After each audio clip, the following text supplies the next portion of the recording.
আজকে হচ্ছে plastic modify করব। একটা বাইকের মাঠগাটের ভিতরে হচ্ছে ভ্যানে নিয়ে যাওয়া রড ঢুকে যাওয়ার কারণে মাঠগাটটা নষ্ট হয়ে যায়।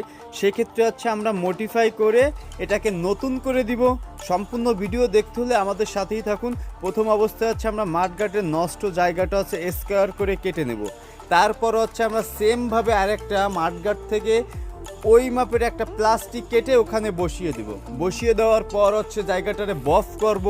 বফ করার পর হচ্ছে আমরা বাইকের সাথে ম্যাচিং করে স্টিকার দিয়ে এখানে মডিফাই করে দেব, হুবাহু নতুন হয়ে যাবে।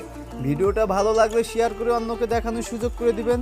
পরবর্তী ভিডিও পেতে পেজটিতে ফলো দিয়ে পাশে থাকবেন। অনেকে অ্যাড্রেসটা জানতে চান। অ্যাড্রেসটা বাগেরহাট জেলা, চিতলমারি থানা, চিতলমারি পল্লী বিদ্যুতের সাথে শাওন স্টিকার।